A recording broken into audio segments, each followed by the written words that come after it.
ಶ್ರೀ ಪರಾಭವನಾಮ ಸಂವತ್ಸರ ದಕ್ಷಿಣಾಯಣ ವರ್ಷ ಋತು ಶ್ರಾವಣ ಮಾಸ ಶುಕ್ಲ ಪಕ್ಷವಾಗಿದೆ. ಈ ದಿವಸ ಗುರುವಾರವಾಗಿರತಕ್ಕಂಥದ್ದು. ಚತುರ್ದಶಿ ತಿಥಿ, ಧನಿಷ್ಠ ನಕ್ಷತ್ರ. ಈ ದಿವಸ ಹಯಗ್ರೀವ ಜಯಂತಿ ಅಂತ ಗುರುತಿಸಲಾಗುತ್ತೆ. ಹಯಗ್ರೀವ ಯಾರಾದರೂ ವಿದ್ಯಾರ್ಥಿಗಳಿಗೆ ವಿದ್ಯೆಯಲ್ಲಿ ತೊಂದರೆ ಆಗ್ತಾಯಿದೆ, ಅಧ್ಯಯನ ಮಾಡಿದ್ದು ತಲೆಗೆ ಹತ್ತಾ ಇಲ್ಲ, ಮನಸ್ಸಿಗೆ ಹೋಗ್ತಾ ಇಲ್ಲ, ವಿದ್ಯೆಯಲ್ಲಿ ಸ್ವಲ್ಪ ಹಿಂದೆ ಉಳಿದು ಬಿಟ್ಟಿದ್ದಾನೆ ಅಂತ ಅನಿಸಿದರೆ ನೋಡಿ, ಈ ದಿವಸ ಹಯಗ್ರೀವ ಸ್ವಾಮಿಯ ಪ್ರಾರ್ಥನೆ ಮಾಡಿದ್ರೆ ತುಂಬ ವಿಶೇಷವಾದ ಬುದ್ಧಿವಂತಿಕೆ ಬರುತ್ತೆ. ಬುದ್ಧಿಶಕ್ತಿ, ಪ್ರತಿಭಾಶಕ್ತಿ, ಜಾಣ್ಮೆ ಅಂತ ಏನಂತೀವಿ ಅದು ಅವರಲ್ಲಿ ಬಂದು ಸೇರುತ್ತೆ. ಹಯಗ್ರೀವ ಆರಾಧನೆ, ಹಯಗ್ರೀವ ಸ್ವಾಮಿ ವಿಶಿಷ್ಟ ವಿದ್ಯೆಯನ್ನು ಪ್ರದ ಮಾಡ್ತಕ್ಕಂಥ ದೇವತೆ. ಅದು ಹೆಸರು ಹಯಗ್ರೀವ. ಕುತ್ತಿಗೆ, ಅದರ ಕುತ್ತಿಗೆ ಮೇಲ್ಭಾಗ ಕುದುರೆ ರೂಪದಲ್ಲಿರ್ತದೆ. ವಿಷ್ಣು ತನ್ನ ಮಾಯೆಯಿಂದಾಗಿ, ಅಂದರೆ ಆ ಮಾಯಾಶಕ್ತಿಯಿಂದಾಗಿ ವಿಷ್ಣು ತನ್ನ ತಲೆಯನ್ನು ಕತ್ತರಿಸ್ಕೊಂಡ.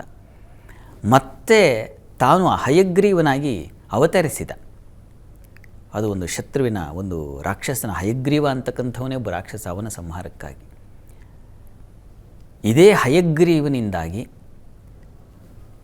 ವಸ್ತುತಃ ಯಾವುದನ್ನು ನಾವು ಲಲಿತಾ ಸಹಸ್ರನಾಮ ಅಂತೀವೋ ಆ ಲಲಿತಾ ಪರಮೇಶ್ವರಿಯ ಒಂದು ವಿಶಿಷ್ಟ ಶಕ್ತಿಯ ಮಹಿಮಾ ಕಥೆಯನ್ನು ನಿರೂಪಣೆ ಮಾಡಿದ್ದೇ ಈ ಹಯಗ್ರೀವ ಸ್ವಾಮಿ.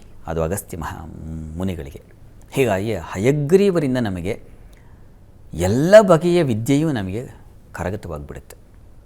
ಆ ರೀತಿಯಲ್ಲಿ ಸಾಧಕರಿಗೆ ಒಂದು ಮಹಿಮಾ ಶಕ್ತಿ ಯಾವುದಾದ್ರೂ ಇದೆ, ಸಾಧನೆಯ ಶಕ್ತಿ ಯಾವುದಾದ್ರು ಇದೆ ಅಂದರೆ ಇದು ಹಯಗ್ರೀವ ಪ್ರಾರ್ಥನೆ.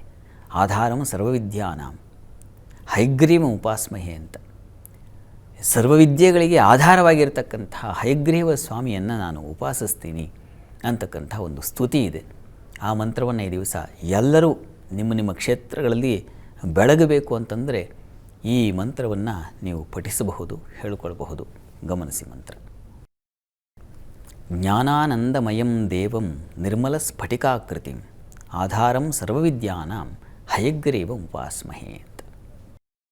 ಈ ವಿಶಿಷ್ಟ ಮಂತ್ರವನ್ನು ಈ ದಿವಸ ಯಾರು ಅನುಸಂಧಾನ ಮಾಡ್ತಾರೋ 108 ಬಾರಿ, 1008 ಬಾರಿ ನಿಮ್ಮ ಸಾಮರ್ಥ್ಯದ ಮೇಲೆಗೆ ಈ ಒಂದು ಮಂತ್ರವನ್ನು ಪಠಣ ಮಾಡೋದರಿಂದ, ಜಪಿಸುವುದರಿಂದ ಆ ಸ್ವಾಮಿಯ ಸಂಪೂರ್ಣ ಅನುಗ್ರಹ ಉಂಟಾಗಿ ನಿಮ್ಮಲ್ಲಿ ಆ ಶಕ್ತಿ, ಬುದ್ಧಿಶಕ್ತಿ ಬೆಳೆಯುತ್ತೆ.